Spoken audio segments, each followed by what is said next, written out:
নতুন বই এসেছে 4th সেমিস্টারে ক্লাস 12-এর, সেই বইটা সম্পর্কে একটু রিভিউ করা যাক। তো এটা উচ্চ মাধ্যমিকের যে রায়মার্টিনের 4th সেমিস্টারের দুটো বই একসঙ্গে থাকবে।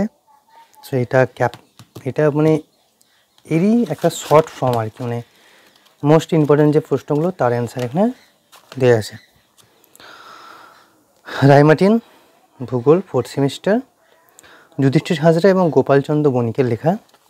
ঠিক আছে, বইটির মূল্য লেখা আছে 330 টাকা, তার উপর যেমন ডিসকাউন্ট থাকে সেরকম ডিসকাউন্ট থাকবে। আচ্ছা, এই বইটার এখানেতে সূচিপত্র আছে। আমাদের এইবারে যে পড়তে হবে সেটা হচ্ছে ফিজিক্যাল জিওগ্রাফি থেকে 15 নাম্বার থাকবে, হিউম্যান জিওগ্রাফি থেকে 10 নাম্বার এবং ইন্ডিয়া থেকে 10 নাম্বার।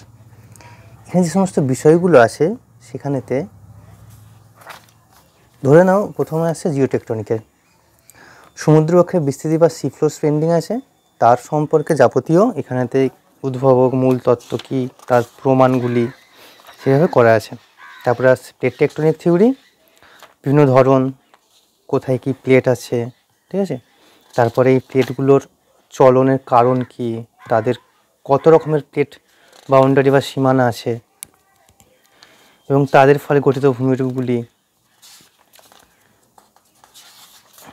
এইভাবে ছবি আকারে সমস্ত কিছু দেওয়া আছে। এই করতে করতে আমাদের টেকটনিক গেল, এবারে আসছে মরফোলজি, অর্থাৎ নদীর যে ক্ষয়কার্য, তার বিভিন্ন ভূমিরূপগুলো, যেমন ধরুন ক্ষয়কার্যের ফলে নদীর ভূমিরূপ, নদী উপত্যকা, আয়াকৃতির, ভি আকৃতির, জলপ্রপাত, ক্যানিয়ন, এইভাবে তার সংজ্ঞা এবং উদাহরণ আকারে প্লাস ড্রয়িং আকারে দেওয়া আছে, প্লাস বৈশিষ্ট্য আছে কিছু কিছু বিষয়, সৃষ্টির কারণ, সৃষ্টির প্রক্রিয়া, কীভাবে উৎপত্তি হয়েছে, একদম সহায়িকার মতো করে সুন্দর করে এইভাবে বর্ণনা করা আছে। তো এইভাবেই পুরো বইটা। ক্ষয়চক্র এখানেতে আছে, বা নদীর যে পুনর্জীবন লাভ, তার ফলে গঠিত ভূমিরূপগুলো দেখো এখানে সুন্দরভাবে দেওয়া আছে, কোনটা কী পুনর্জীবন লাভ, গতিশীল পুনর্জীবন লাভ, স্থিতিশীল, ঠিক আছে, ইউস্ট্যাটিক। তারপরে তাদের যে গঠিত ভূমিরূপগুলো, কী কী ভূমিরূপ সৃষ্টি হয়, যেমন নিক পয়েন্ট, উপত্যকার মধ্যে উপত্যকা, ঠিক আছে। এইভাবে কীভাবে সৃষ্টি হচ্ছে তার ড্রয়িং আকারে সুন্দরভাবে পুরো বইটা এইভাবে সাজানো হয়েছে। জনসংখ্যা, ভূগোল থেকে শুরু করে ভারতের শিল্প, জনবসতি, এই করতে করতে 332 পাতা পর্যন্ত, প্লাস এর যে দুটো মডেল পেপার কীরকম হতে পারে, মডেল সেট।